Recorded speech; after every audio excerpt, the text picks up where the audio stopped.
bukan musuhmu, melainkan kakekmu. Sebuah pengakuan mengejutkan memecah keheningan di perbatasan Kusnia Malabari. Di tengah kabut yang mencekam, Anwar, cucu Adam yang tengah didera ambisi, kini berhadapan dengan sosok yang selama ini dilarang untuk ia dekati, Ajajil. Bukan sekedar godaan, Ajajil mengungkap sebuah rahasia gelap tentang asal-usul Anwar yang sebenarnya. Sebuah penyatuan antara cahaya dan darah yang tak pernah diketahui oleh Adam sendiri. Di balik dinginnya kutub utara dan misteri air keabadian, sebuah kesepakatan terjalin. Dan saat keabadian berhasil digenggam, mengapa Anwar justru kehilangan arah dan terjebak dalam pengembaraan sunyi selama ribuan tahun? Namun sebelum semua itu terjadi, di episode sebelumnya, kita menyaksikan akhir dari perjalanan panjang Adam di negeri Kusnia Malabari. Di detik-detik terakhir hidupnya, ia mewariskan satu peringatan penting kepada cucunya, Anwar, untuk menjauhi sosok pertapa tua yang ternyata adalah Ajajil. Sayangnya, duka berubah menjadi ambisi. Anwar yang tak terima kehilangan justru memilih jalan berbahaya, mencari rahasia keabadian. Keputusan itu memicu konflik dengan saudaranya, Anwas, hingga keduanya berpisah dengan sumpah yang akan menentukan masa depan keturunan mereka. Dan kini, perjalanan Anwar membawanya ke perbatasan dunia, tempat takdirnya berubah selamanya. Apakah Anwar akan menemukan keabadian dalam pengembaraannya? Mari kita simak kelanjutan kisahnya. Sementara langkah kaki Anwar membawanya sampai ke perbatasan negeri Kusnia Malabari. Di sana, udara yang semula hangat mendadak berubah menjadi janggal, dingin yang sangat menusuk dan membuat bulu kuduk meremang. Dari balik tipisnya kabut, muncullah sosok Ajajil. Namun kali ini, ia tidak lagi menyamar sebagai pertapa tua yang lusuh, melainkan menampakkan diri sebagai sosok tua yang berwibawa, meskipun gelap namun tetap memikat. Selamat datang, cucuku. Suara Ajajil bergetar lembut meresap ke dalam sanubari Anwar. Anwar tertegun sejenak dan segera menghentikan langkah kakinya. Ia menatap sosok tua di hadapannya dengan kening berkerut, mencoba mencari sisa-sisa ingatan tentang wajah yang terasa asing, namun auranya sangat ia kenali. Siapa kau? Kenapa kau memanggilku dengan sebutan cucu? Dan mengapa kehadiranku di sini seolah sudah kau tunggu? Tanya Anwar dengan nada waspada. Sosok tua itu tertawa terkekeh-kekeh, menebarkan getaran lembut yang membelai sanubari Anwar. Tenanglah, cucuku. Wujud memang bisa berubah seiring waktu dan kepentingan. Namun, apa yang mengalir dalam darahmu tidak bisa berbohong. Jawab sosok itu dengan tenang. Anwar semakin bingung dengan sosok yang sedang berdiri di hadapannya itu, sementara Ajajil hanya tersenyum tipis melihat kebingungan Anwar. Anwar, cucuku. Ucap Ajajil di sela-sela tawanya. Aku datang bukan sebagai musuh, melainkan sebagai kakekmu dari pihak ibu. Kakek dari pihak ibu? Apa maksudmu? Tanya Anwar dengan raut wajah yang semakin bingung. Ibuku adalah Dewi Mulat, putri dari Adam kakekku yang sekarang telah berpulang. Lanjut Anwar dengan nada lebih tegas. Ajajil kembali terkekeh-kekeh dengan suara yang membuat udara semakin menggigit tulang. Duduklah. Ucap Ajajil sambil menunjuk sebongkah batu yang ada di dekat Anwar. Aku akan menceritakan hal besar yang selama ini tidak diketahui oleh siapapun, termasuk oleh Adam, kakekmu. Karena merasa bingung dan penasaran tentang apa dan siapa sosok yang ada di hadapannya itu, Anwar menuruti perintah Ajajil untuk duduk. Anwar, cucuku, dengarlah. Ucap Ajajil setelah keduanya duduk saling berhadapan di atas sebongkah batu besar. Ibumu, Dewi Mulat, melahirkanmu dalam bentuk seberkas cahaya yang tidak bisa disentuh. Tanpa campur tanganku, kau tidak akan pernah bisa memijak bumi ini sebagai manusia. Ajajil berhenti sejenak, matanya dengan tajam menatap Anwar sebelum melanjutkan ceritanya. Pada saat yang sama, putriku juga melahirkan. Namun cucuku itu hanya berbentuk segumpal darah yang berkilauan. Dengan kekuatanku, aku menangkap seberkas cahaya yang dilahirkan ibumu dan menyatukannya dengan cucuku. Dari penyatuan itulah terbentuk sosok bayi yang berkilauan. Dan Adam, kakekmu, memberinya nama Anwar. Bagai disambar petir di siang hari bolong, Anwar terperangah, terjebak antara percaya dan tidak. Dusta! Kau pendusta! Teriak Anwar menolak cerita sosok yang duduk di hadapannya. Jika memang kau menyatukan seberkas cahaya itu dengan segumpal darah yang berkilauan, cucumu itu, kenapa kakekku tidak pernah menceritakannya padaku? Cecal Anwar pada sosok tua itu. Anwar cucuku, tentu saja kakekmu Adam tidak bisa menceritakannya padamu. Karena memang kakekmu tidak tahu tentang kedatanganku saat itu. Aku datang berselimut goib yang tidak bisa dirasakan oleh siapapun. Jelas Ajajil untuk meyakinkan Anwar. Anwar terdiam 1000 bahasa. Akal sehatnya mencoba untuk menolak, namun hatinya merasakan sesuatu yang berbeda dalam getaran suara sosok itu. Seakan-akan getaran darahnya mulai menyatu dengan keberadaan sang kakek tua yang sedang duduk di hadapannya. Anwar cucuku, selama ini aku selalu mengawasimu. Aku tidak pernah jauh darimu.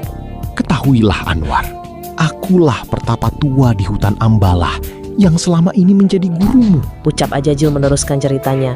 Aku menurunkan dan mengajarkan berbagai macam ilmu kesaktian padamu sebagai bekal untuk hidupmu di alam dunia ini yang tidak bisa diajarkan oleh kakekmu Adam. Kini keduanya tenggelam dalam kesunyian yang membiarkan Anwar dalam samudra kegelisahannya. Ajajil memahami kegundahan yang bersarang di hati cucunya dan ia tak mau mengganggu dengan cerita-cerita lainnya. Setelah beberapa saat lamanya Anwar dalam keraguan, akhirnya ia mulai sedikit melunak, seolah hatinya mau berdamai dengan keadaan. Jika benar kau adalah bagian dari asal-usulku, Suara Anwar kini merendah, parau oleh emosi. katakan padaku, mengapa kakek Adam begitu membencimu? Ia menyebutmu sebagai pembangkang yang dikeluarkan dari surga karena kesombongan, dan dengan sangat keras melarangku untuk berhubungan denganmu. Ajajil menghela napas panjang. Matanya yang tadinya tenang kini berkilat merah seiring ingatannya menerawang masa-masa kelam di surga. Dulu di taman surga, akulah pemuka kaum malaikat. Akulah yang paling tekun bersujud kepada Gusti Kang Murbeng Dumadi. Namun segalanya berubah saat dia hendak memilih manusia bernama Adam sebagai penguasa bumi. Ajajil menghentikan ceritanya. Ia kemudian berdiri dengan tegak di atas bongkahan batu tempatnya duduk. Kami para malaikat khawatir. Manusia hanyalah makhluk yang akan menumpahkan darah dan berbuat kerusakan. Meski Adam kemudian diberi ilmu pengetahuan yang membuat kami keluh, aku tetap berdiri pada pendirianku. Manusia adalah makhluk yang hatinya mudah berbolak-balik.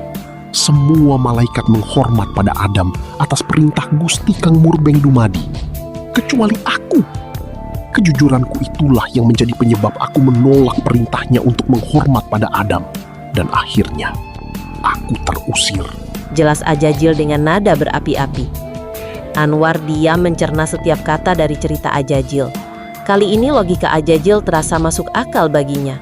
Pendapatmu mungkin ada benarnya. Namun, menentang perintah Gusti Kang Murbeng Dumadi tetaplah sebuah kesalahan. Aku tidak memintamu untuk memihak. Potong Ajajil cepat. Bagaimanapun juga, kau adalah darah dagingku. Baiklah, Seru Anwar dengan cepat, sembari berdiri tegak di hadapan Ajajil. aku tak mau tahu lagi tentang urusan kalian berdua. Dan aku tak mau terlibat dalam permusuhan ini. Lanjut Anwar. Ia kemudian turun dari bongkahan batu besar di mana Ajajil masih berdiri dengan kokoh di atas kaki tuanya. Adam adalah kakekku. Dan sekarang, aku juga mengakuimu sebagai kakekku. Karena darahmu mengalir pada darahku. Kata-kata Anwar ini sejenak menyambar telinga Ajajil dan hanya dalam sekejap merobek keangkuhan Ajajil yang masih berdiri dengan tegak di atas batu. Akhirnya kau sadar juga, cucuku. Ucap Ajajil di sela-sela tawa tuanya. Cucuku, bukankah kau ingin hidup abadi seperti bangsa malaikat? Jika kau bersedia mengikutiku, aku akan membimbingmu menuju sumber keabadian yang tidak pernah didapatkan Adam. Lanjut Ajajil melemparkan harapan yang selama ini diidam-idamkan oleh Anwar. Hasrat akan keabadian yang menggelora kembali terpancar di wajah Anwar. Aku akan mengikutimu, Kek. Bawalah aku ke sana. Tanpa menunggu lama lagi, keduanya berangkat menuju ujung dunia, melintasi hamparan es abadi hingga sampai ke tanah Lulumat di balik kutub utara. Di tempat yang gelap dan mencekam itu, Anwar mulai bertapa di bawah bimbingan Ajajil. Ia melawan hawa dingin yang menusuk tulang selama waktu yang tak terhitung. Hingga akhirnya langit terbelah oleh sekumpulan awan mendung yang datang dari lautan rahmat. Dari celah awan itu memancar air berkilauan yang menebarkan aroma harum surgawi. Itulah Tirto Marto Kamandanu atau air keabadian. Cepat Anwar, mandi dan minumlah. Seru Ajajil dengan tegas seolah tidak ingin kehilangan kesempatan yang langka. Anwar segera membasuh dirinya dan meneguk Tirto Marto Kamandanu. Seketika itu juga, rasa lelah ribuan tahun lenyap tak berbekas sedikit pun. Jantungnya kini berdetak dengan irama yang baru, sebuah kehidupan yang takkan bisa disentuh oleh maut. Merasa air itu sangat berharga, Anwar panik saat melihat sisa air yang masih memancar. Aku harus menyimpan ini untuk keturunanku, tapi aku tidak punya wadah. Teriak Anwar pada kakeknya. Ajajil mengeluarkan sebuah benda kecil berbentuk cupu yang memancarkan cahaya keemasan. Gunakan ini. Ini adalah cupu manik Astagina milik kakekmu Adam dan nenekmu Hawa yang dulu terhempas oleh Topan setelah mewujudkan ayahmu Sis. Aku menemukannya di dasar lautan. Anwar menerima benda sakti itu dan sungguh sangat ajaib. Meskipun bentuknya kecil, cupu manik itu mampu menghisap seluruh air keabadian dari awan mendung tersebut hingga tak tersisa meski hanya setetes. Anwar cucuku, untuk saat ini tugasku telah selesai untuk mengantarkanmu meraih keabadian. Ucap Ajajil mengakhiri perjalanan mereka berdua. Sekarang, pulanglah ke Kusnia Malibari. Sebelum Anwar sempat membalas, Ajajil sudah lenyap di telan kabut kutub utara. Dalam perjalanan pulang yang sunyi, mata Anwar tertuju pada sebuah pohon aneh di tengah padang gersang. Pohon rewan, sebuah pohon tanpa daun, namun batangnya nampak sangat kokoh. Batin Anwar bergetar halus, seolah menuntunnya untuk menggali akar pohon tersebut. Bisik Anwar saat berhasil menarik akar pohon itu. Ia merasakan energi kehidupan yang dahsyat mengalir dari akar tersebut. Ia menamakannya Loto Mahosadi, pusaka yang mampu menyembuhkan segala luka dan penyakit, bahkan membangkitkan yang telah mati. Namun, kekuatan besar selalu membawa konsekuensi. Sesaat setelah menyimpan Loto Mahosadi, kepala Anwar mendadak berdenyut hebat. Pikirannya menjadi kacau balau, seolah-olah ruang dan waktu berputar di depannya. Ia kehilangan arah dan jalan menuju Kusnia Malibari lenyap dari ingatannya. Langkah kakinya kini menjadi tak terarah tanpa tujuan. Ia berjalan melintasi gunung, gurun, dan samudra dalam keadaan linglung. Waktu berlalu tanpa ia sadari, hingga ribuan tahun terlewati dalam pengembaraan yang sunyi dan tanpa tujuan. Apakah Anwar akan selamanya terjebak dalam kebingungan ini? Ataukah ada takdir lain yang menantinya di ujung pengembaraan ribuan tahunnya? Simak kelanjutan kisahnya hanya di Wayang Opo Maneh. Terima kasih telah bergabung dan sampai jumpa.